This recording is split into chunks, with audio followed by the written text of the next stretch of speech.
Bueno, vamos a continuar con la segunda parte y última del Congreso.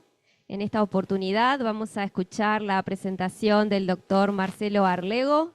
El doctor Arlego es investigador independiente del Consejo Nacional de Investigaciones Científicas y Técnicas en el campo de la física y es profesor adjunto ordinario en la Facultad de Ciencias Exactas de la Universidad Nacional del Centro de la Provincia de Buenos Aires. Es doctor en física por la Universidad Nacional de La Plata. Se ha desempeñado en áreas de investigación que abarcan la materia condensada teórica, la neurociencia y la educación en ciencias. En el desarrollo de sus investigaciones, el doctor Arlego emplea diversas técnicas, incluyendo la inteligencia artificial. Muchas gracias, Marcelo, por aceptar y te dejamos el espacio. Bueno, bárbaro, muchas gracias por la invitación. Cuando pensé el título de la charla hace un tiempo, la idea mía era un poco, tal vez un poco ortogonal a unos temas que se hablaron específicos en el Congreso, que está muy orientado a la parte de educación. Por ahí un poco, nosotros tenemos todas estas herramientas, sobre todo los grandes modelos de lenguaje, que van a generar una revolución en un montón de campos, en un montón de ámbitos, incluida por supuesto la educación. Entonces, a mí me parece que frente a esta revolución que vamos a tener, que estamos viviendo, una forma de abordarla es entenderla, o al menos tratar de entender de qué se trata, más allá de cosas generales que nosotros podemos llegar a escuchar o decir, como que las máquinas aprenden, como que los sistemas son inteligentes, etcétera, etcétera. Entonces, un poco la idea mía es hacer un recorrido, perdón, va a ser un poco extenso porque voy a empezar muy desde el principio, tratando de llegar a nivel de, digamos, tipo capas de complejidad para llegar a abordar lo que nosotros estamos viendo ahora, que tienen que ver sobre todo con estos modelos de lenguaje. Pero bueno, para empezar, hay una cosa que ando dando siempre en todo esto y es la idea de redes neuronales. Entonces, lo primero que tengo que hacer es, bueno, introducir la idea básica o la motivación básica que tiene que ver con todo esto, y es solamente una motivación, vamos a verlo después, pero es la idea de que tenemos neuronas, y las neuronas son células que de algún modo, que sabemos muy aproximadamente, procesan información. Esas neuronas, bueno, acá hay un esquema muy básico de una neurona, se comunican, tienen comunicación, de vuelta, otro esquemita, y esas neuronas en realidad forman redes. Estas imágenes, las que mostré a la izquierda, son imágenes reales. Entonces, y hasta se ve, aunque no siempre sucede, que hay como una estructura de capas, o al menos yo, no sé, tiendo a imaginarme como capas. No siempre son capas, son redes, pero hay estructuras de capas. Y eso motiva a este tipo de cosas, ¿no? Que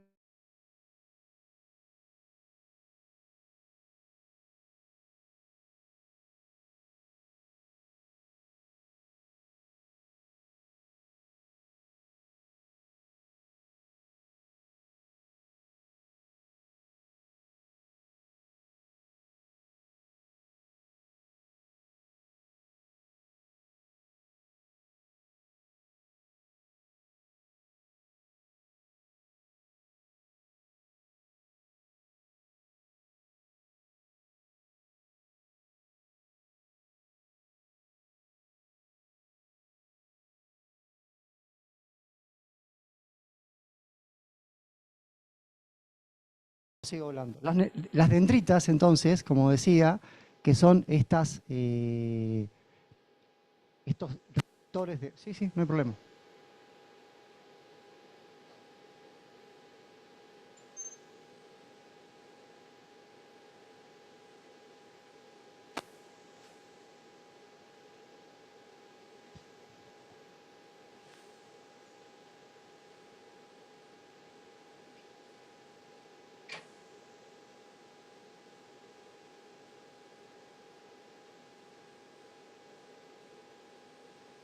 Sí, fui yo.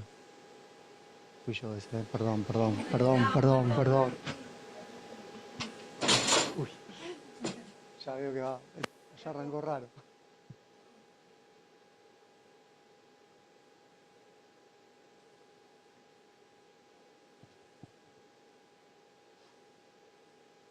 noto cómo hacer el puntero. Bueno, entonces, como decíamos, tenemos este esquema de lo que sería la neurona biológica. No sabemos cómo funciona, tenemos una idea muy simplificada de lo que hace.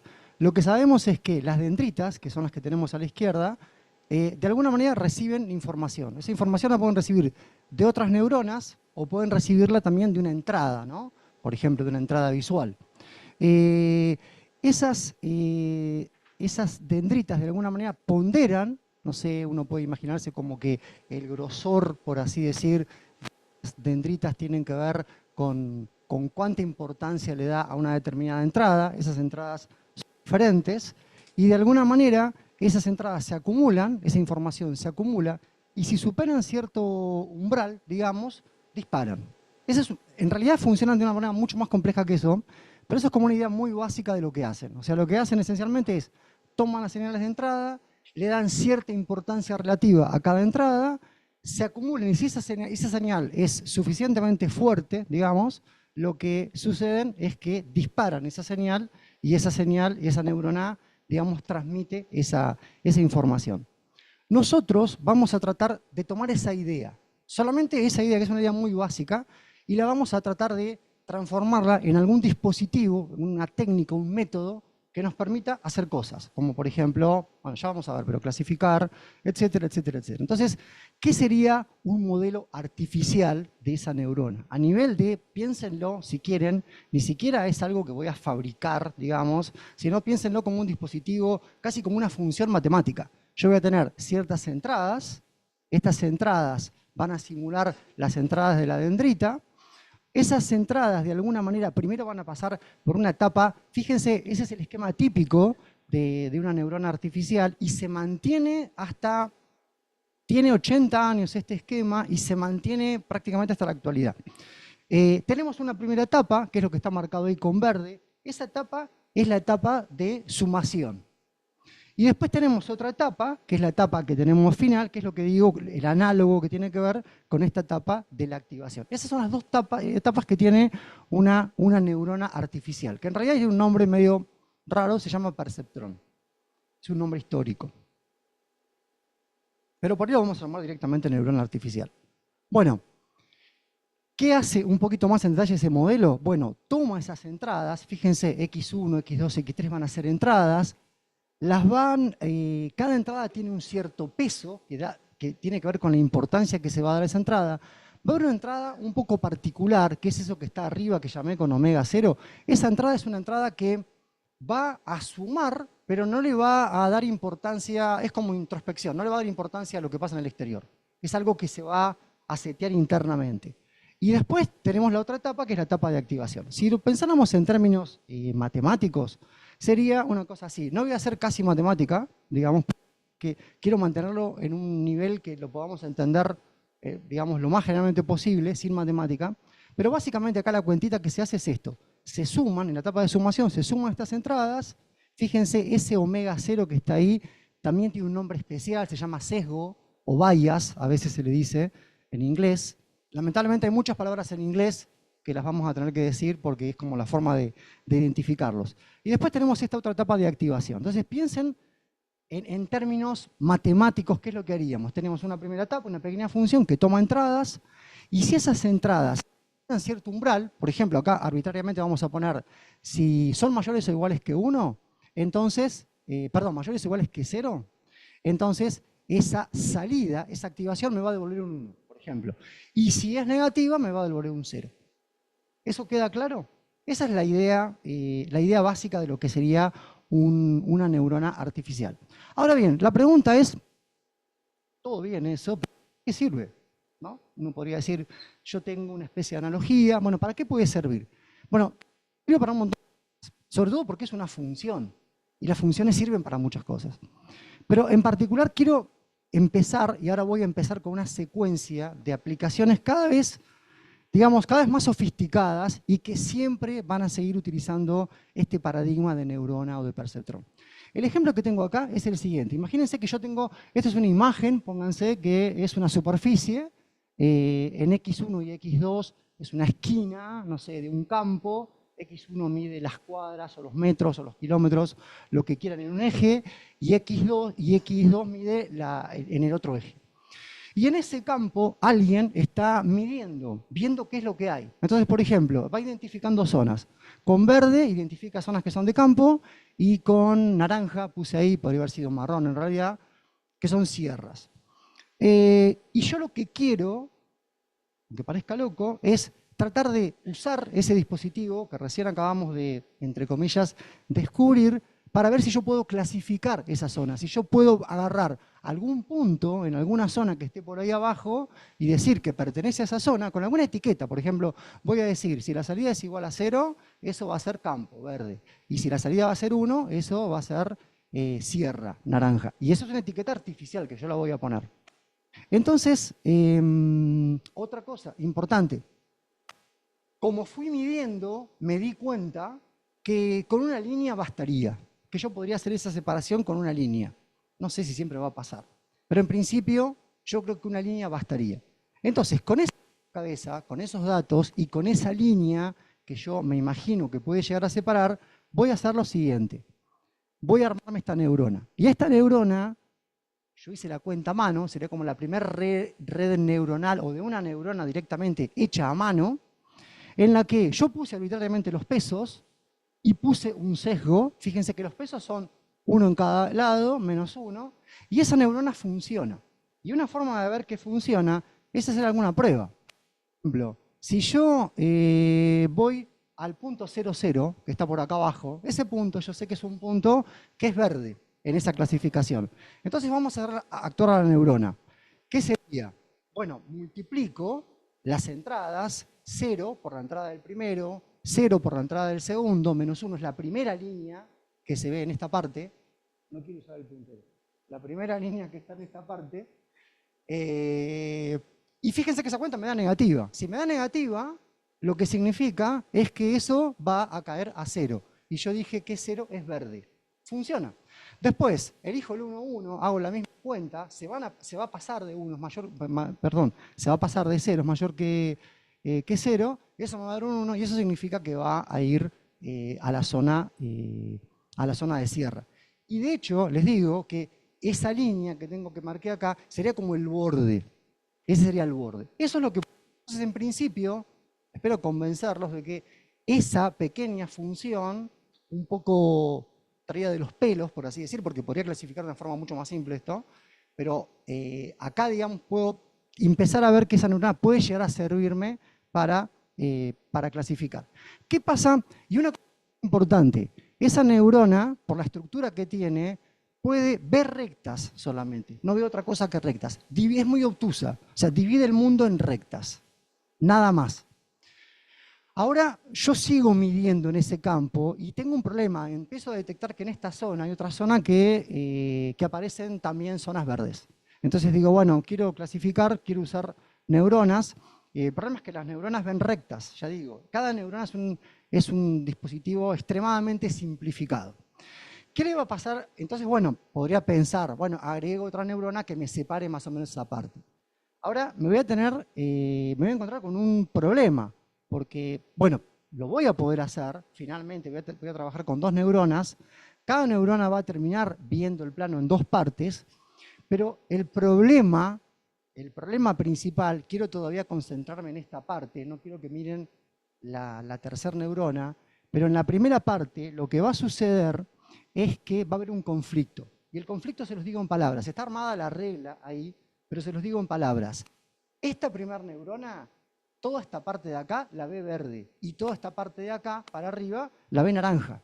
Entonces, si yo pongo un punto de por acá, dice bien, perfecto, es verde. Si yo pongo un punto por acá, va a decir naranja. Pero si yo pongo un punto por acá, esta neurona va a decir de qué color es.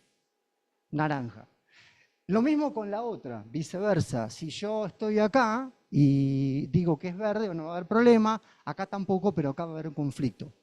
Tiene que haber un mediador. Hay 2 opiniones, por así decir. 2, es un poco de verso, pero quiero acercarme. Hay 2 visiones del mundo de este campo, y como sucede tradicionalmente cuando hay diferentes versiones de una misma cosa, necesitamos alguien que medie. Y esa es la tercera, que va a ser la mediadora. La mediadora, ¿qué va a hacer? Va a decir, bueno, perfecto, cuando los dos estén de acuerdo, no hay ningún problema.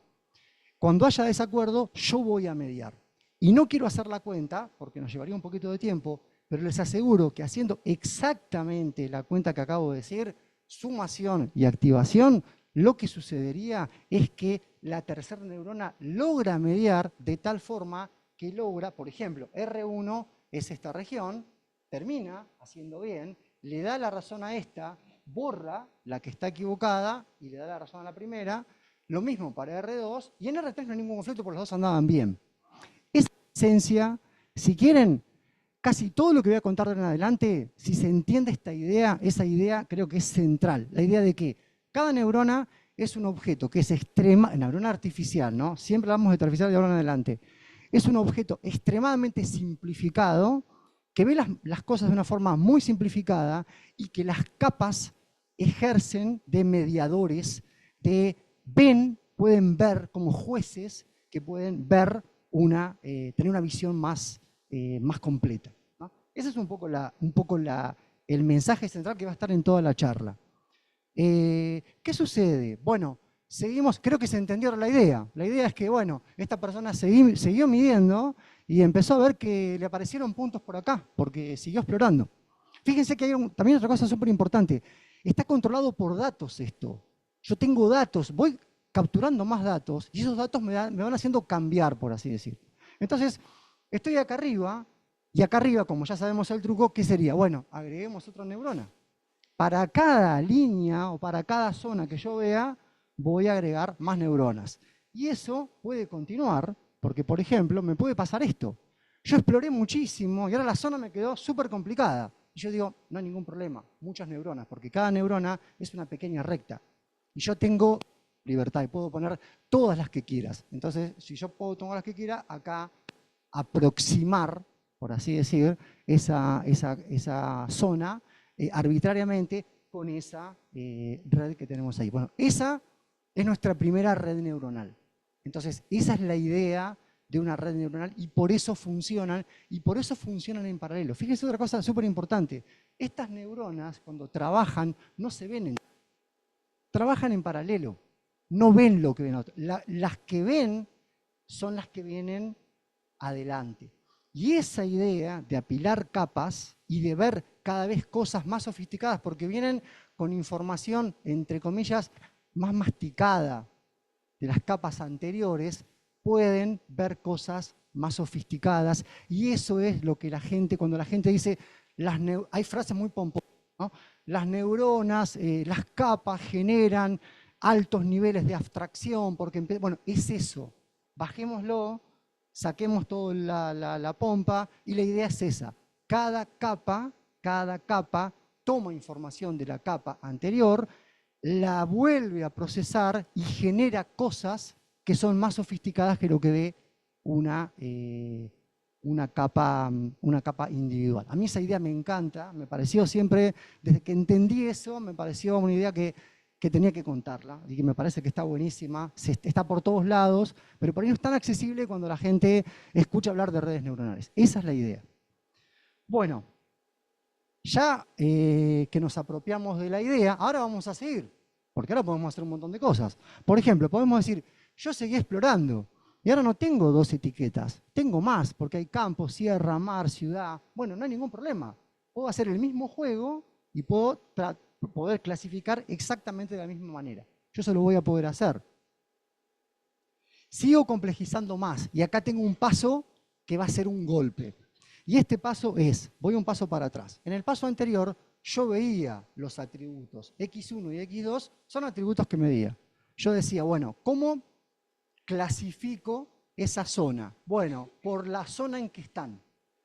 Y uno podría decir, bueno, pero son pocos atributos. Capaz que se podrían poner más atributos de entrada para poder clasificar. Entonces podría pensar, bueno, yo en cada zona que voy a medir no solamente latitud y longitud, sino voy a medir, no sé, la población que hay, voy a medir el índice verde que hay, atributos que me permitan, que me ayuden a la clasificación. Cuando haga eso, la entrada de la neurona va a seguir funcionando porque va a tener un conjunto de números ¿Qué voy a perder? Esta representación. ¿Es un problema? No es un problema. Porque lo que tengo que hacer es simplemente pensar que acá tenía números, esos números los voy a tener tabulados en algún lugar y voy a poder seguir trabajando. No hay que tener miedo a perder la representación. La gente a veces dice 1D, 2D, 3D, hasta ahí llego. Después, no, hasta ahí llega la representación gráfica. Pero la representación numérica, por supuesto que sobrevive. Yo me imagino que acá tengo una tabla. Y esa tabla va a sobrevivir a esto, por ejemplo. ¿Qué tengo? Un montón de atributos. No tengo una representación ahora, pero sigo pensando que tengo un montón de atributos. Esa va a ser la entrada de mi red. La red va a tener un montón de pesos, como dijimos, que no sé cómo los voy a calcular. Para casos simples lo hice a mano. Después veré cómo lo calculo. Y después voy a tener una salida. Entonces, de vuelta, ahora vamos a un paso más, que sería qué es lo que yo veo o cómo me parece que es una buena forma de imaginarse a una red neuronal. Dijimos que cada neurona es una pequeña función, muy básica. Bueno, la red en conjunto es otra gran función, armada de esas pequeñas funciones. ¿Qué hace? Toma entradas. Esas entradas pueden ser entradas muy sofisticadas.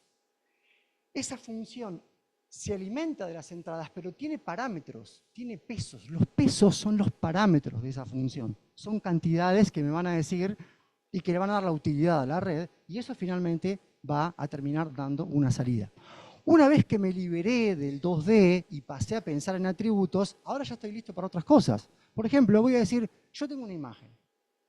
Y eso que cuando alguien que no está muy metido en el tema dice, pero ¿cómo una máquina va? ¿O cómo voy a tener un método, digamos, para poder clasificar una imagen?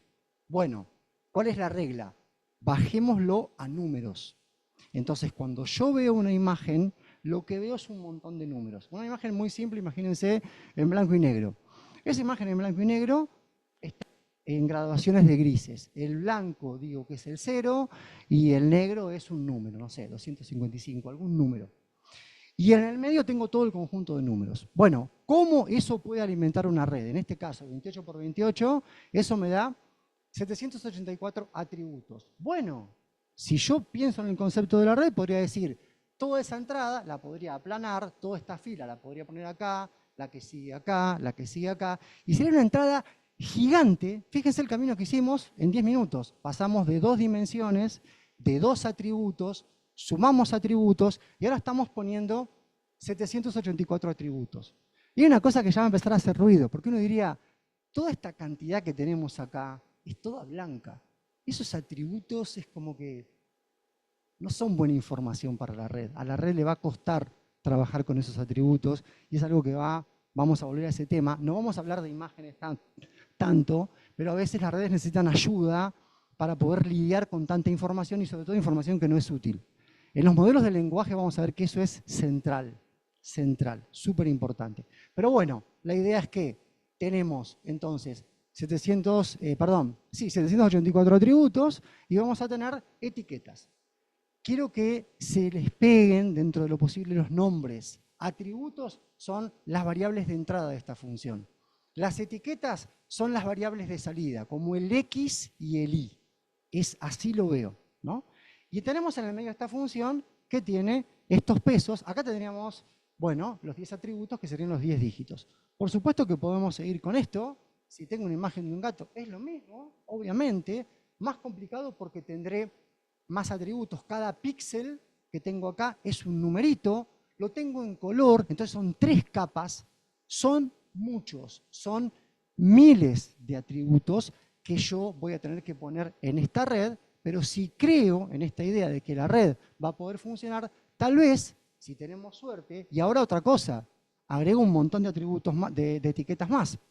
Porque ahora tengo no solamente los 10 dígitos, sino que tengo todos los posibles animales, cosas, etcétera, que pueden estar identificados con una imagen. Fíjense, otra idea que quiero que quede clara es cómo vamos aumentando el nivel de complejidad de lo que estamos hablando. Cada vez vamos por más, vamos estirando y vamos viendo si las redes van a poder trabajar con eso. Bueno, otro ejemplo.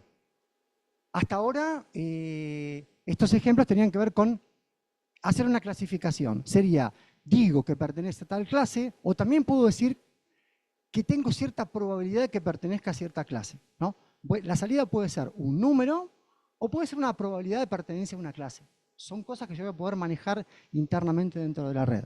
Otra cosa parecida, pero no igual, sería predecir el valor. Por ejemplo, predecir el valor de una casa o predecir el valor del dólar dentro de, no sé, no quiero amargarlos con esas ideas, pero vamos al ejemplo de la casa. En la casa, ¿qué tendría? Atributos de una casa, montones, como siempre. Tendría una red que trabajara, vamos a ver cómo, y al final, ¿qué va a salir? Al final va a salir un número. Va a terminar saliendo un número. Y acá me quiero parar en algo que me parece súper importante y que tampoco se dice muchas veces. Este es un problema que lo van a escuchar, técnicamente hablando, se llama un problema de regresión.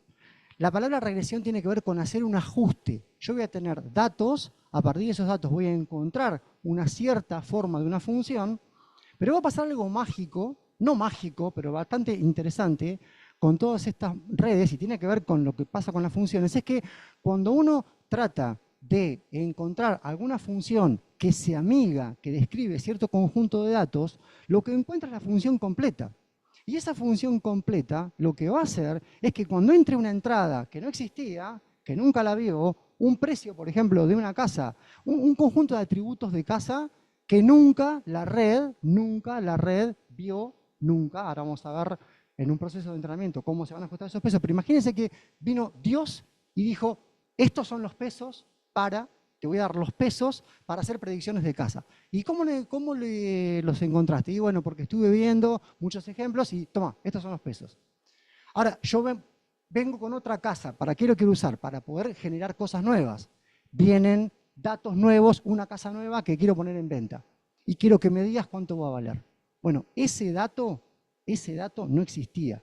Ese dato, esa salida, esa entrada y sobre todo esa salida, y fíjense la palabra, fue generada por la red. Entonces, esta red muy básica ya es un modelo generativo.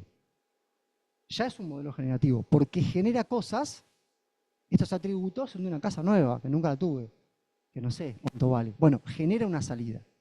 Eso también me parece una cosa súper importante cuando hablamos de estos temas. Bueno, entonces, conclusión, ¿qué tenemos? Una gran función.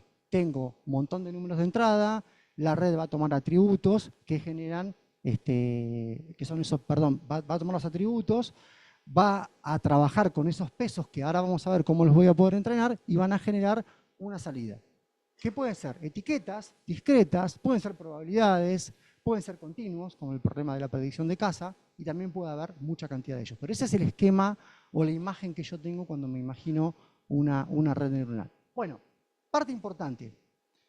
¿Cómo se determinan esos pesos? ¿Cómo lo hago? Bueno, otra cosa que se dice mucho. Vamos a volver al ejemplo más simple de todos, que es el ejemplo que vimos al principio, de dos atributos. Habíamos dicho que teníamos una función de sumación, y esa función de suma tiene esa expresión.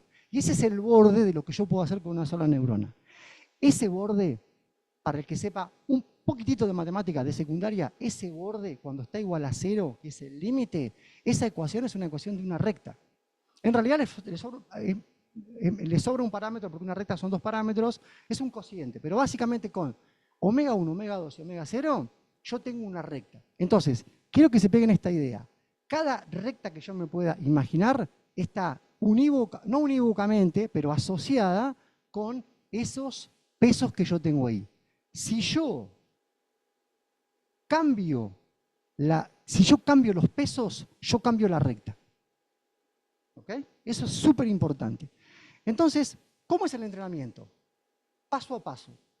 Esto es una caricatura de lo que se hace, ¿no? Pero básicamente, ¿qué sería? Entró un dato. Yo fui al campo y medí esto, rojo. Entonces, ¿qué decimos? Bueno, yo pongo, es azar, como tengo un solo punto, el plano lo divido como quiero. Pongo ese punto ahí. Y es una buena clasificación en función de los datos que tengo. Ahora digo, bueno, sigo midiendo y me aparecen estas cosas. Me aparece que hay datos que están mal clasificados. Entonces tengo un error. ¿Cuál va a ser el error? Que estos que están acá están mal. Yo mido ese error. ¿Y qué les parece que haría? Lo subo. Exacto, gracias. Lo subo. Entonces, subo.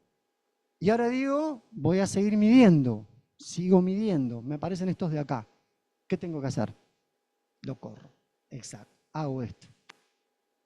Y siguen. Y acá ya me complicó porque me aparece y ya con una neurona, ¿se acuerdan que habíamos dicho que no lo voy a poder hacer? Entonces, bueno, tengo que prender otra neurona, pero lo voy a poder hacer.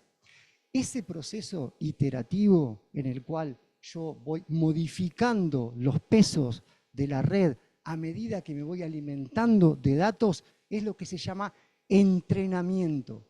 Y cuando se hace ese proceso iterativamente, y es un proceso costosísimo de millones, millones y millones de dólares para los modelos de lenguaje de los que estamos hablando, ese proceso es un proceso que es lo que se llama aprendizaje automático, aprendizaje de máquina, o machine learning, como lo quieran ver. Cuando la gente dice, y la máquina aprende sola más o menos. O sea, tenemos toda una serie de pasos que le estamos dando para que haga eso. Justamente el paso es eso. Te doy datos, fíjate el error que tenés, corregí de vuelta. Esa corrección tiene un cierto criterio, porque esa función, hay una función de costo que tiene que ver con el error que estoy cometiendo, depende solamente de qué cosa, de los pesos, no depende de los datos. Y yo tengo formas matemáticas de ver en qué dirección me puedo mover para ir corrigiendo esos pesos. Es irme por, la única palabra técnica que voy a decir, el gradiente de esa función. Y yo sé que localmente, sería como estar, yo estoy en algún lugar y me dicen, tenés que bajar, y estoy ciego. ¿Y cómo hago para bajar? Y no sé cómo es el paisaje, pero te dicen, bajá porque acá no va. ¿Qué podría ser? Podría ser pasitos en muchas direcciones, y el lugar donde encuentro la pendiente más grande, bueno, por ahí bajo. ¿Eso me asegura que yo voy a llegar? No, porque por ahí justo como estoy ciego, por ahí llegué ahí y tenía una parte totalmente empinada. Y digo, bueno, hago otro pasito, hago de vuelta ese juego y me voy moviendo. Y hay todo un caminito. Eso se llama descenso por el gradiente. Si lo escuchan, solamente lo digo para que sepan, ese es un método de entrenamiento de estas redes. Se hace así, pasito por pasito. No importan los detalles de eso. Este entrenamiento que estamos haciendo se llama supervisado, porque yo puse las etiquetas, pero hay otro que es no supervisado, que también en los modelos de lenguaje es importante. ¿Cómo podría ser no supervisado? ¿Cómo la máquina va a aprender solo, un algoritmo que aprende solo? Bueno, por ejemplo, muchas cosas. Podría pedirle que la entrada fuera igual a la salida, inventarme eso, o podría agarrar una frase que ya sé cómo termina y sacarle la última parte y hacerle que la red lo entrene. No estoy etiquetando nada, simplemente puse una frase y nada más. Hay muchas formas de hacer aprendizaje que sea no supervisado. Otra cosa importante, ¿hasta cuándo entrenar? Uno quiere siempre entrenar para poder predecir sobre datos nuevos, no sobre los datos de entrenamiento. Lo que dije de la casa. Yo entrené hasta un punto y después digo, bueno, quiero que eso sea útil para poder predecir datos nuevos. Imagínense que tengo una superficie de este tipo, donde yo veo que acá hay un montón de puntos rojos que se me van por abajo y puntos verdes que se me van por arriba, y definitivamente con una recta eso no me alcanza. Falta ajuste, eso se llama subajuste. Otro extremo sería, bueno, yo soy muy preciso. Y si a mí me dicen que este punto va para este lado, yo te voy a hacer la curva y va a tener que ir para ese lado. Ahora, ¿les parece que eso realmente refleja alguna...? Si ustedes tuvieran que ver, nosotros somos muy buenos haciendo este proceso. Yo lo que veo es que hay acá como una especie de panza. Esto se queda corto, pero definitivamente aquello se pasa de largo para cuando tenga que ver nuevos datos. Eso se llama sobreajuste, y como las redes tienen tantos parámetros, tienen tanto de qué alimentarse, les encanta eso. Y enseguida sobreajustan. Enseguida, es la desgracia de las redes. Entonces, hay que evitar el sobreajuste y hay que parar a tiempo. Y parar a tiempo sería algo así, donde uno no quiere que todos los puntos estén perfectamente descritos, pero quiere que se capte la tendencia para poder generalizar. Esa es la idea del entrenamiento. Bueno, no sé cuánto tiempo me queda. Ok, bueno. Vamos a meternos con el lenguaje. Hasta acá diría, esta es como la primera parte, casi que sería como un curso aceleradísimo de redes neuronales, básicas, de las tradicionales. Ahora nos vamos a meter con la segunda parte. Y la segunda parte tiene que ver con lenguaje natural. Y nosotros sabemos que estos modelos que vemos ahora son modelos que, de alguna manera, funcionan muy bien con lenguaje natural. La revolución que se ha producido es por eso. ¿Eso fue automático? No, de ninguna manera. Vamos a ver qué pasaría con algo básico de lenguaje, no de lo que vamos a ver al final, sino algo extremadamente básico, que sería, bueno, Algo que se llama análisis de sentimiento, sentiment analysis. Es muy común, es una tarea muy común que hacen las redes neuronales. Y lo vamos a intentar hacer con una sola neurona, porque somos medios guapos y vamos a hacerlo con una sola neurona. ¿Por qué con una sola neurona? Porque tenemos esto, vamos a tener dos atributos, y un atributo es triste, vamos a ver, y contento, vamos a ver, no sé, triste lo vamos a poner con un 0, y contento lo vamos a poner con un verde. Y ahora, como siempre hemos hecho, vamos a agarrar cada entrada, va a ser, no podemos poner la palabra completa, sino que esa palabra la vamos a romper en pedacitos. Eso se llama tokens. Hay todo un mundo de cómo hacer esa separación, pero la idea sería, la más básica sería, tengo un diccionario donde están todas las palabras y hasta todas las conjugaciones, si quieren. Entonces, cualquier cosa que a mí se me ocurra escribir, por ejemplo, esta, hoy estoy muy alegre, yo la voy a poder poner en la entrada.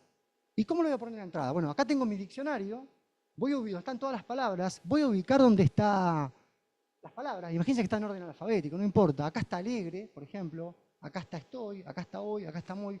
A propósito lo puse en una forma arbitraria, eso es lo que se llama una bolsa de palabras, no hay ningún orden ahí. Tal vez un orden alfabético, pero nosotros no hablamos por orden alfabético, así que tampoco es tan útil. Perdón, Pini, por ahí unos minutitos menos te Sí, pedimos, así sí, damos lugar a preguntas. sí, En vez de perfecto. 25, tal vez unos 15. 15. Oh. No importa, no importa. Lo trataré. 20. Bueno, imagínense esto. Imagínense que tengo esta palabra. Hoy estoy alegre. ¿Cómo sería para entrar esa palabra a esta red? Cada vez que la vea, a esa entrada le pongo 1. Las otras están en 0. Entonces, ¿cómo funcionarían? Bueno, acá ya casi que lo hice, ¿no?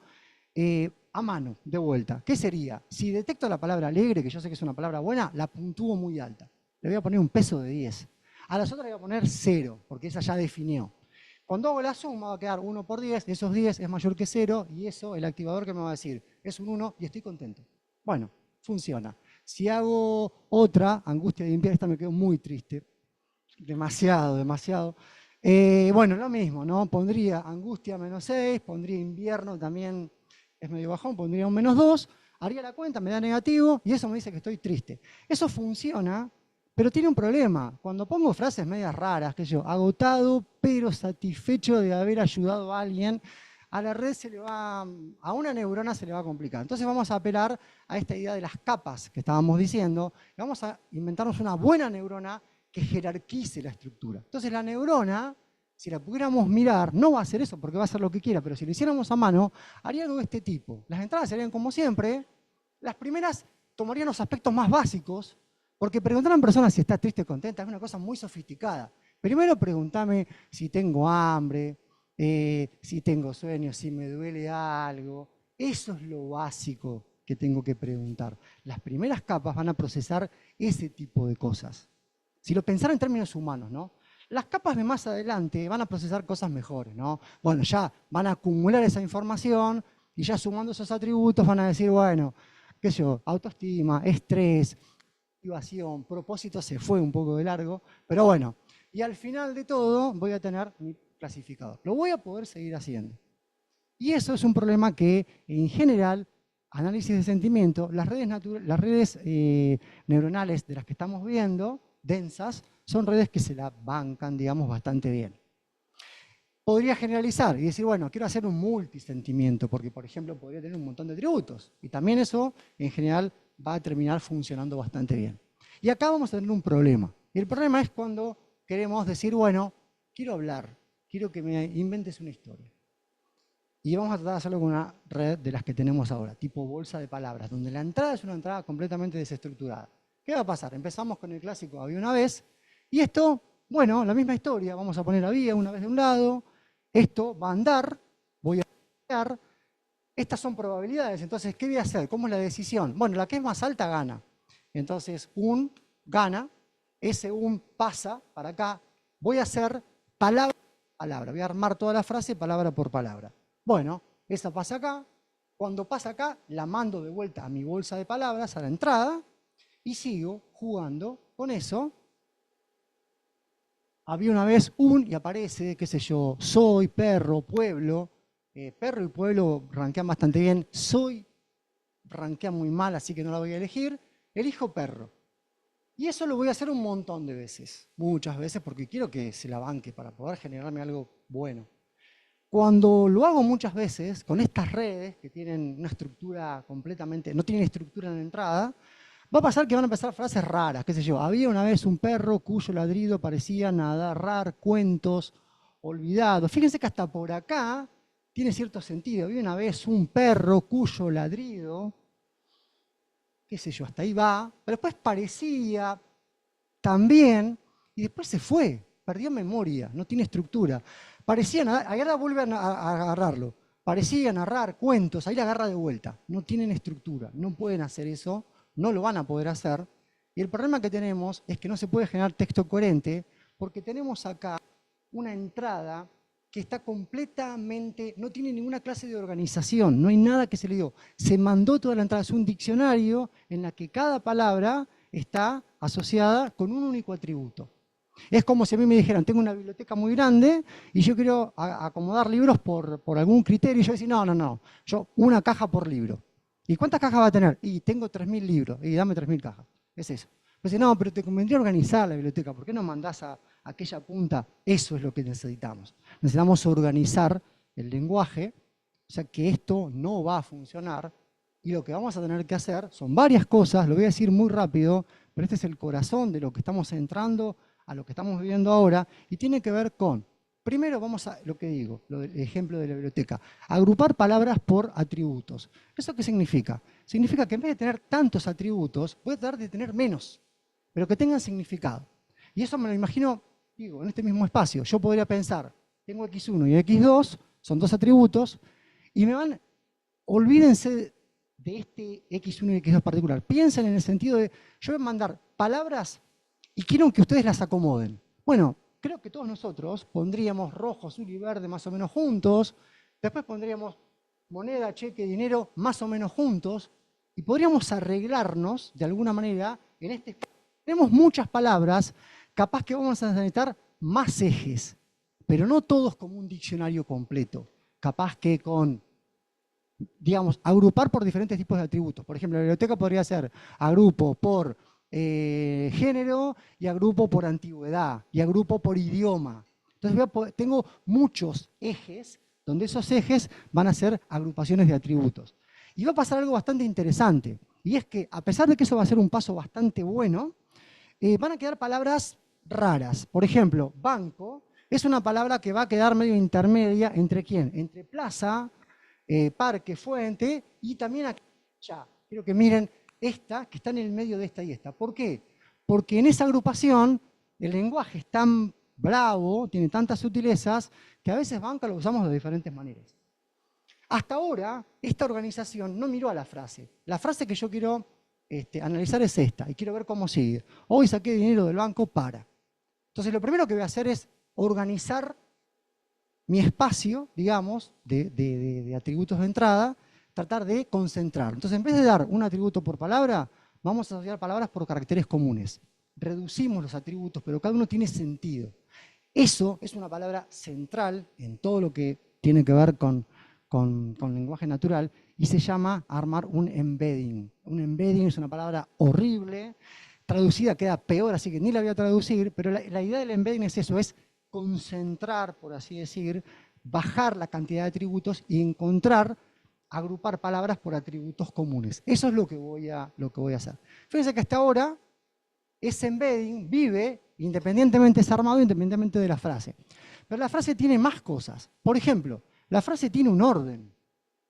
Entonces ese orden sería, yo tengo que identificarlo de alguna manera. Podría poner números, pero este embedding de 2 dimensiones le puse flechitas para que quede claro a dónde voy a ir. Entonces, por ejemplo, ¿qué voy a hacer? Sobre ese embedding que yo tenía original, que era genérico, ahora voy a empezar a trabajar con mi frase particular. Entonces, por ejemplo, la palabra hoy, que en el embedding general para todo el lenguaje está básico, digamos, lo voy a especializar para esta frase que entra. Entonces voy a decir, bueno, hoy lo voy a correr un poquito. Ese corrimiento me va a decir, yo voy primero. El que corrió así es el primero. El que corrió un poquito para este lado es el segundo. Este es como una especie de giro, ¿no? De hecho, estrictamente hay funciones trigonométricas que hacen esto. Agarran la frase y hacen esa cuestión. Bueno, la corren. No se nota mucho cómo lo voy a correr, casi que no se nota, pero están corridas. Las frases de la palabra, fíjense en una, por ejemplo, hoy, y fíjense que la corrí un poquito. Esa información que tiene que ver con el orden en la frase es lo que se llama, de vuelta un nombre horrible, positional encoding. O sea, se codifica la posición. Y finalmente, la parte más importante, y es una parte que también es muy revolucionaria para todo lo que viene, tiene que ver con esto. Acá tengo el banco y acá tengo la palabra dinero, cheque, etcétera, que en el embedding general de base, palabra que esté asociada con nada. Pero en mi frase particular sí hay una asociación, porque yo tengo la frase dinero y yo sé que dinero anda por acá. Y también tengo la frase banco.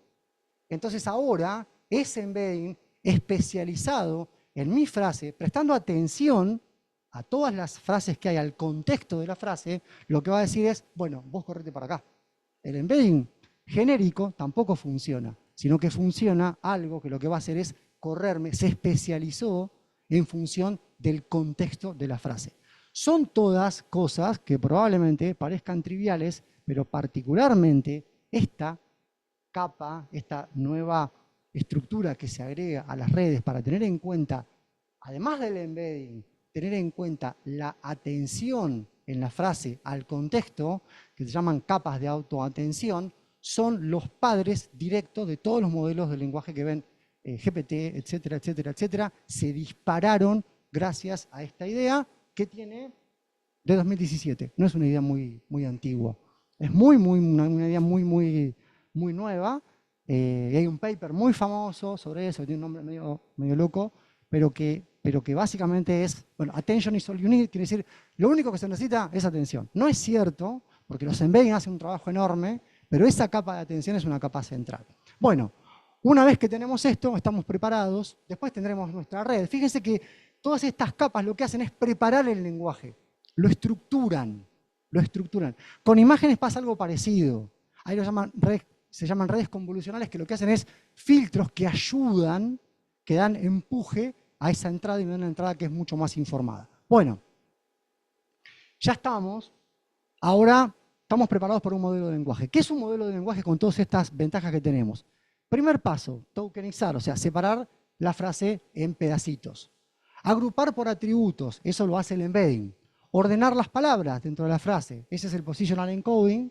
El contexto de palabras en frase, ese es el mecanismo de atención. Y finalmente la red, al final, de hecho, esta última parte trabaja en bloques y trabaja en conjuntos. Y todo eso hace lo que se llama un transformer. Y es tan importante porque la T de GPT es de transformer. Entonces, esta estructura, que sería como una red de las de antes, pero con todos estos empujones, por así decir, ayudas extras, es lo que terminan formando un transformer. Bueno, eso no es todo. Por supuesto que para poder tener realmente a alguien que hable con vos, tenés que, además de hacer ese preentrenamiento con una cantidad infernalmente grande de datos, que sería lo que armaría un modelo grande de lenguaje, hay que hacer cosas finas, que se llama ajuste fino, para tareas específicas. Que me conteste, que me arme una historia, que me escriba algunas líneas de código, etcétera, etcétera. Eso es lo que se llama ajuste fino. Y también hay mucha interacción humana. Eso tiene que ver con refuerzo. Y todo eso es lo que termina armando lo que llamamos un chatbot. Ese sería el ChatGPT. Esto sería GPT y aquello sería ChatGPT. Bueno, generación de imágenes, muy corto, porque ahora ya tenemos la idea en la cabeza. Tenemos el embedding. ¿Qué es el embedding? El embedding es ese lugar donde se estructuran las cosas. Entonces ahora vamos a armarnos un embedding, que en vez de ser embedding de palabras, sea embedding de texto. Que yo ponga frases y esas frases se ubiquen en ese embedding. Por ejemplo, acá. Media palta, lo ubico en tal lugar. Un sillón gris, lo ubico en tal lugar. Están en algún lugar, en ese espacio, que acá es 2, pero puede ser 700, no importa. Y ahora voy a tener otro embedding que me ubica imágenes. Por ejemplo, va a decir que media palta la va a asociar, va a haber otra red que va a generar otro embedding, que la va a ubicar a la imagen, directamente a la imagen, en algún lugar. Voy a tener un montón de coordenadas y asociadas a esas coordenadas que voy a tener una imagen. Entonces, ese segundo embedding que va a aprender que tengo media palta, viene la entrada, es el primer embedding, y la segunda red lo que hace es transformarlo a a una palta. Lo mismo para el sillón. Tengo un sillón gris, va a aparecer ahí. Y ahí terminó el entrenamiento. Imagínense que ya lo entrené. Y ahora este espacio está estructurado. De vuelta a la idea del ajuste. Yo ajusté con esto y ajusté con esto, pero la curva va a pasar por un montón de lugares. Entonces acá también hay frases y acá también hay imágenes. Esas imágenes nadie las puso, están inventadas, son generadas. Por eso es un modelo generativo. Entonces, voy a decir un delirio, un sillón palta, y va a hacer su esfuerzo, y va a hacer algo así, y le va a salir mal. Y le va a salir mal. Después de semejante esfuerzo, le va a salir mal. Le va a salir medio borroso. Entonces va a haber que vamos a necesitar otra etapa más, que es una etapa que lo que va a hacer es difuminar, borrar, difundir ese ruido, y voy a generar esto. Y eso es lo que se llama un modelo de difusión. DALL-E, Stable Diffusion, todos los grandes modelos que generan imágenes están basados en modelos de difusión. Son embeddings, son transformers, que además tienen esta capa de difusión. Bueno, ahora yo había puesto generación de conocimiento, después me arrepentí porque no sabía cómo iba a terminar con esta parte, pero se me ocurrió una idea, y es completamente hipotética, pero para que tengan la idea de cómo podría funcionar. ¿Cómo se podría generar nuevo conocimiento con esta cuestión de los embeddings? Imagínense esto. Yo tengo un embedding de moléculas, donde acá yo puedo ubicar moléculas de diferente tipo.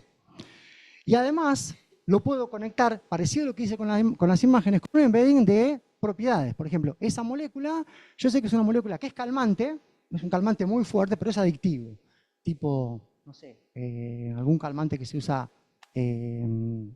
para enfermos terminales, lo que sea, pero que es muy, muy adictivo. Y por otro lado, tengo otra molécula que anda por acá, que es bárbara, no es adictiva, pero no es calmante. No es calmante. Entonces, bueno, de vuelta, como yo estructuré mi espacio, yo tengo chances, y eso se hace, terminé de entrenar, de tener alguna molécula por el medio que tenga las dos propiedades, que sea calmante y que sea no adictiva. Esa búsqueda de conocimiento tiene una teoría, un arraigo larguísimo en la ciencia. La ciencia funciona de esa manera. Uno puede tener embeddings de teorías físicas, por ejemplo, matemáticas, donde dice, yo tengo tantos términos y yo sé que eso produce tal fenomenología. Bueno, ¿qué tal si yo cambio un término o agrego un término? Pasó muchísimas veces en la historia. Maxwell agregó un término a las ecuaciones que habían en el momento y salió la luz del electromagnetismo. Eso existe. Bueno, eso es un poco la idea del final. Los embeddings de teorías que mapean a embeddings de predicciones de nueva física, nueva matemática, etcétera, etcétera. Muchas variaciones más. Ya terminé el resumen general de redes neuronales. Una red neuronal artificial realiza una operación simple. Al principio, suma entradas ponderadas y las activa.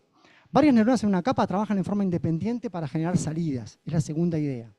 La tercera, capas adicionales actúan como mediadores, refinando y abstrayendo la información de las capas anteriores. Las capas forman una red neuronal, una gran función con pesos ajustables de acuerdo a los datos, eso se llama entrenamiento, y una red entrenada genera salidas para nuevas entradas, y eso es algo que es útil para clasificar y predecir. Y finalmente, para modelos generativos, lo mismo, el lenguaje natural requiere estructura, eso es importante, atributos comunes, se logra a través de los embeddings, orden a través del positional encoding y contexto a través de las capas de atención. Los transformers son redes entrenadas, estructuradas para manejar la complejidad del lenguaje natural.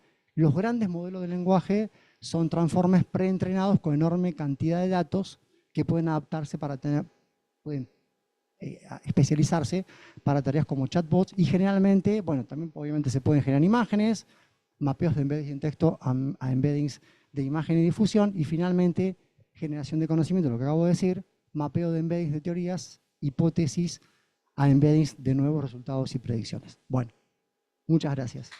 Gracias a vos, Marcelo. Un aplauso.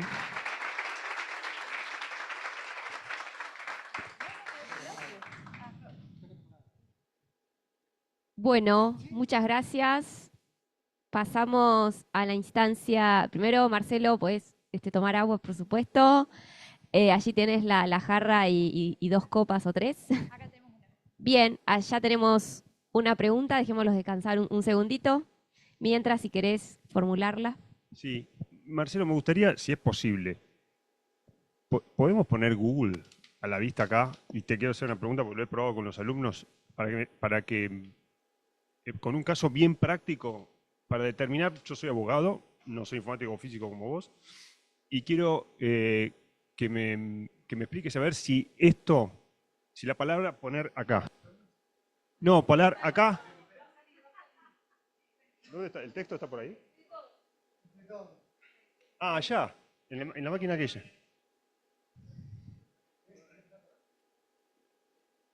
No, yo sí no. Ahí. Esta.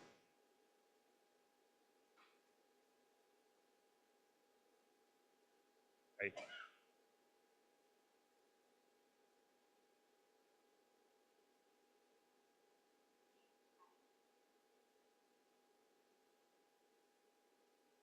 Ah, no se ve.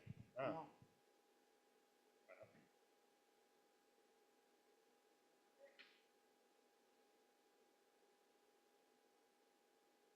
Esto. Yo puse fea. Mirá lo que sale. Esto es fea para Google. Yo quería preguntarte si esto es el aprendizaje por acción por refuerzo, esto que dijiste, deriva que esto está cargado con terrible sesgo por Silicon Valley, por técnicos heterosexuales, 40 años, blancos, Sí. y en qué medida todas estas redes neuronales que vos explicaste arroja esto, Sí. y yo puse fea y no arroja fea un paisaje, Sí, sí. fea no sé qué. Esto. Sí. Estoy totalmente de acuerdo con lo que decís. Me baja la charla, pero bueno. Pero está bien, pero está bien. No, pero yo estoy totalmente de acuerdo con lo que decís y la respuesta que tengo es que, a ver, yo conté las ideas. A mí las ideas me alucinan. Después, a mí me alucina la relatividad y está la bomba atómica. O sea, digo, hay una cuestión masiva de entrenamiento. Esa cuestión masiva de entrenamiento está completamente sesgada por la cultura occidental. Bueno, China también está metido, obviamente, pero digo, claramente, cuando yo dije en un momento, esto se va a entrenar, sobre todo el preentrenamiento, en cantidades masivas de datos, alguien podría decir, bueno, ¿y ese entrenamiento en manos de quién está? En manos de quién está. Después hay otra cosa, que es el ajuste fino, que es, vieron que los bots estos conversacionales son muy amables. Bueno, alguien le dijo eso, ¿no? O sea, están entrenados para eso. A mí capaz que me gustaría, no sé, si yo discuto algo que tiene que ver con física o con lo que sea, que me digan, no, eso nada que ver, como me dice mi compañero, porque a veces ese exceso digamos, es lo que hace es que cualquier cosa. Entonces, claramente que hay enorme con respecto a todo esto, es un gran peligro, pero de vuelta, creo que el peligro tiene que ver con la forma en que esa tecnología se manipula.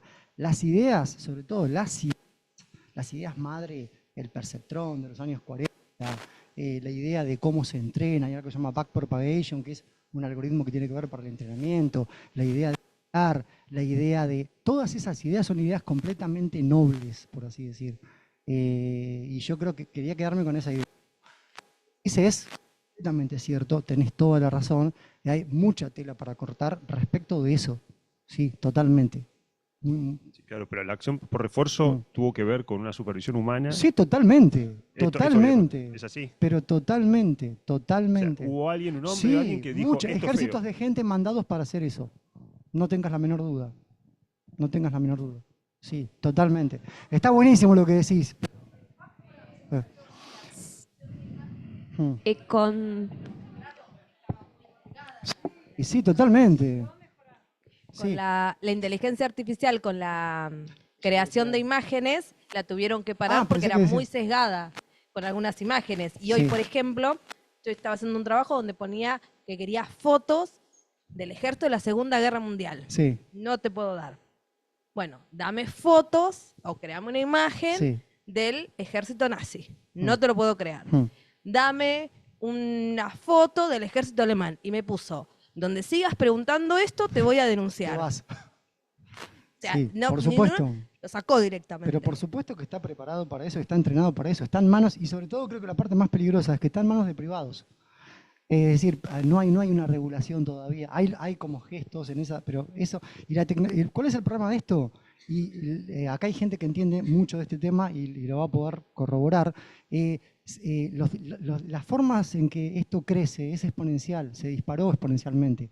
Lo que digo, este paper del mecanismo de atención, hubo muchos periodos en la historia donde las cosas estaban muy estancadas, muchísimos. Pero hay periodos de florecimiento, este fue uno, de estos últimos 4 o 5 años, donde ese disparo fue infernal. Entonces, el disparo siempre es más rápido que lo que la gente o las instituciones o los gobiernos tienen como para reaccionar, digamos. Bueno, ayer me encantó el expositor español que habló cuando decía de lo que sucede, ¿no? En pandemia, la apropiación del conocimiento, la apropiación. Claro, obviamente, el que es el dueño de los datos es el dueño de entrenar, tiene todos los sesgos. Fíjense acá, ¿cuántas veces dije la palabra etiqueta? Y ya es raro, porque las etiquetas son muy humanas. Entonces, ¿cómo son las etiquetas de una cultura de hace, no sé, 300 años del Amazonas? O sea, son otras etiquetas. Pero de todo son otras etiquetas. Para adelante, hay culturas que para nosotros adelante, ¿qué es? Esto. Bueno, para otras culturas adelante es esa. Porque es lo que no ves, lo que no ves. No sé, para atrás, en esa cultura, ¿qué sería? Yo veo todo, eso veo, puedo ver mi pasado. Para adelante, y uno dice, no, ¿cómo? Pero esta etiqueta es una etiqueta. No, es una etiqueta nuestra. Y así con montones de cosas. Así que bueno, sí, buenísimo lo que decís, totalmente de acuerdo. Por aquí tenemos otra pregunta. ¿Qué tal? Buenas tardes. No, una pregunta no, es una curiosidad. ¿Qué sucedería si vos lo que tipeaste recién fea, lo tipeás letra por letra con puntos intermedios? ¿Qué aparecería? ¿Querés hacerlo? A ver, hacerlo. Vos lo planteás como sigla. Si Podemos jugar un año así, les digo. Pero bueno.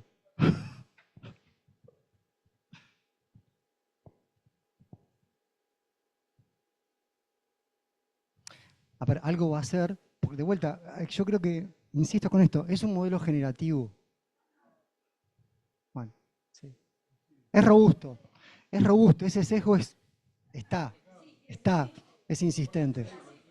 Totalmente. Perdón, sí. Dale. Sí, disculpame, era una curiosidad. Sí.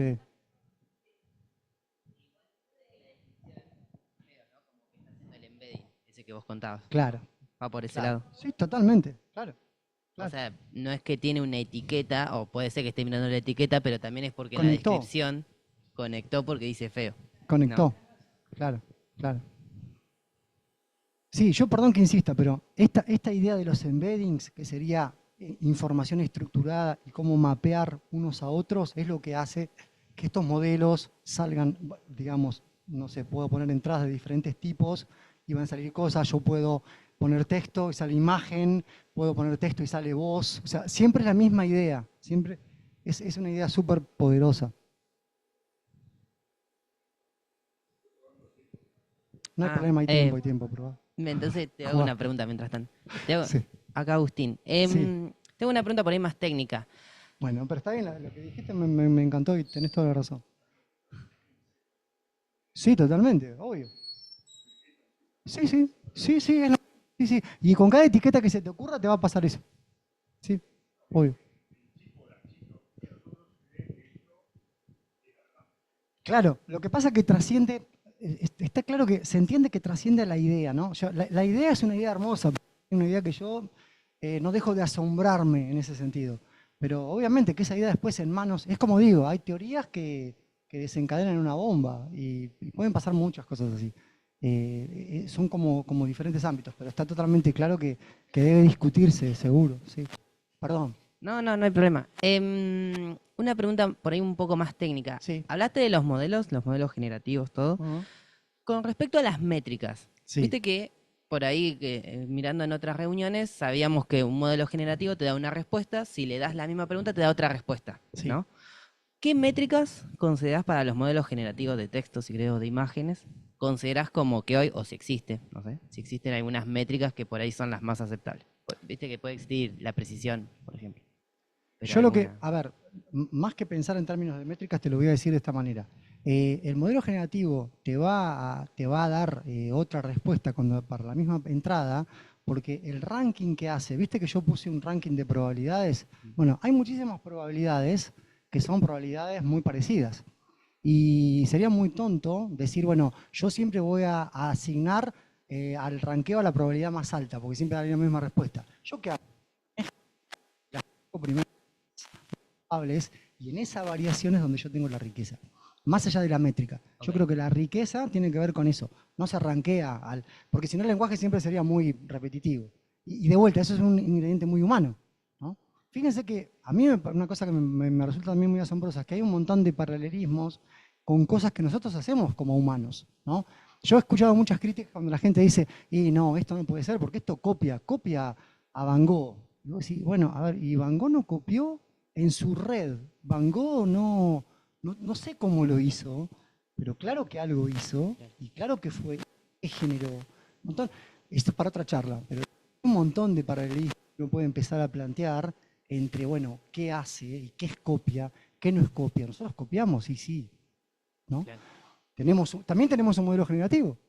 Cuando soñás, yo soñé que estaba en un lugar, ¿esa casa existe? No, agarró un de imágenes y aparte había sonido, había un tipo que me gritaba, y era una imagen humana. Agarré mi embedding de imágenes, de gritos, y ¿qué hizo mi cerebro en algún momento? Creó Claro. y me dio eso. Género. Y yo ahí no estuve nunca. Y es eso. Entonces, embeddings es alguna idea muy profunda, ¿no? Muy profunda. Gracias. ¿Está? ¿Alguna otra pregunta? Ya. Discúlpame nuevamente yo. El tema que Sí. ustedes cuando buscaron hace un ratito, buscaron sobre el Google Imágenes. Sí. Sí, ¿por qué no buscan el Google desde otro lugar? Y claro que es más sesgado la búsqueda, no puede ser, porque ya originalmente está sesgada. Sí, sí. ¿Por qué sí. no buscan lo que él planteó desde otro lugar, no desde imágenes? Desde el Bueno. buscador de Google original, inclusive con puntos. No, está bien. A ver, lo que pasa es que el generador de Google también va a usar inteligencia artificial, seguramente. A ver, lo que por ahí podrías pensar es en algún modelo que genere realmente de texto a partir de imagen, y va a pasar lo mismo. Lo que quiero decir es que esos sesgos están, porque los modelos están entrenados con esos sesgos que son enormes. Y eso Sí. va a pasar, lo busques por donde lo busques, se van a colar. Y hay que hacer mucho trabajo para limpiar esos sesgos, y no sé si se va a poder. Y te digo más, Sí, sí, ¿nosotros somos libres de sesgos? claro. Bueno, Claro, claro. No, por eso te digo, yo me parece que la búsqueda fue demasiado sesgada para lograr un objetivo concreto. ¿Está? Entonces, si yo la búsqueda la hago en Google desde otro lugar, seguramente voy a llegar a otras conclusiones, no a ese tipo de conclusión. puede ser. Y si le pongo puntos y en el medio, Sí, yo te iba a dar una palabra que es Federación Agraria Argentina, Sí. FA, por ejemplo. sí. ¿Está? Si la buscas en Google, seguramente te va a aparecer, salvo que tengas que priorizar un poco y colocar federación como una opción alternativa. Mm. Pero pienso que la búsqueda anterior fue demasiado sesgada de origen. Bueno, puede ser. Podemos jugar después, si quieren, más tarde y lo vemos. Sí, sí. No, me parece perfecto. Sí, sí, obvio. Sí, sí. Una preguntita más. Estábamos con el tema Sí. del sesgo que salió acá. Laura Rossi. Conocida, amiga. Sí, sí, que está de manera virtual. Nos preguntaba si la IA no puede solucionar el tema este del sesgo. Bueno, se muerde la cola, ¿no? O sea, se muerde la cola. Tiene que ver con. A ver. No sé, puede ser algo que se autocorrija, no sé, puede ser. Pero digo, hay algo de entrada que está muy sesgado. Y ese es un sesgo, el sesgo nos acompaña. Gran parte de las desgracias, no me quiero poner serio, pero gran parte de las desgracias que hemos tenido en la humanidad tienen que ver con sesgos, ¿no? Entonces, bueno, esos sesgos se traducen a toda actividad humana, incluso a esto. Y es un punto muy, muy delicado, súper delicado, diría. Yo tenía Sí. una pregunta. Sí. Ayer en la exposición que hicieron Verónica y Gabriela, Ujú. y además lo habíamos corroborado en una clase de matemática que tuvimos en la licenciatura, en un taller, que el chat GPT en cuanto a lo que es matemática tiene muchos errores, Sí. ¿no? La pregunta tiene que ver con que si con entrenamiento se corregirían y si hay un interés en que se corrijan o no, porque a lo mejor, pienso en esto que se decía hace un rato, no hay una conveniencia económica detrás, o no sé si viene por ese lado, Una pero mezcla de todo, supongo. La verdad, a ver, no sé, yo tengo la esperanza de que todos estos modelos, hay todo un mundo, fíjense, estamos arriba de una ola donde esto va a ir, esta historia de los embeddings y de conectar y de mapear, va a generar un montón de conocimiento nuevo. Yo puse en el último slide conocimiento matemático y nuevos descubrimientos matemáticos. Eso va a pasar. Me da la sensación que por ahí, estrictamente con la matemática, tal vez haya un problema, y tiene que ver con que la matemática es un lenguaje muy formal. Y justamente las cosas que a las máquinas tradicionalmente les salen bien, qué sé yo, aprender reglas. El programa matemática, por ejemplo, es un programa completamente estructurado y basado en reglas y funciona muy bien. Y no se equivoca en general. Ahora, si vos te metés con cosas del lenguaje donde hay mucha variabilidad, fallan y los algoritmos tradicionales. Y todos estos parches o grandes hitos que se van recorriendo tienen que ver con poder abordar esa variabilidad. Ahora, yo tengo justo en matemática, con las chicas, tenemos una materia y yo le pregunto a ChatGPT cuánto es el resto de 2 a la 3557. Entonces, el modelo seguramente va a buscar un montón de cosas que tienen que ver con cosas parecidas y va a dar una respuesta que es bastante plausible, bastante probable, que para el lenguaje está bárbaro, porque esa plausibilidad es música para nosotros, pero para la matemática no sé, para la matemática yo creo que me des, el resto es 3. Entonces, hace falta trabajo todo eso. Yo creo que va a haber como una especie de intersección entre modelos muy informados, con buenas reglas. El embedding de partida es un embedding que lo que quiere decir es, bueno, dame buena información, no me la des desorganizada, yo no puedo hacer todo. Yo recuerdo que los primeros cursos de redes que tomé, la gente decía, las redes solucionan lo que pasaban con nosotros métodos de aprendizaje automático. Es que, bueno, vos le podés dar basura y la red solita se las va a acomodar para ir limpiando. Bueno, más o menos, depende de lo que le des. Siempre una buena información, curada, estructurada, va a ser beneficiosa. Y en ese sentido, digo, para nueva física, para nueva matemática, me parece que pasa por ahí. Pero bueno, acá hay un montón de gente que ha trabajado más que yo en todo este abordaje que tiene que ver específicamente con la matemática. Así que por ahí te pueden decir. Bueno, gracias. Bueno, gracias. Ya estamos. Muchas gracias, Marcelo, Fili. de verdad. No es que no tengamos más preguntas, lo que no tenemos es más tiempo.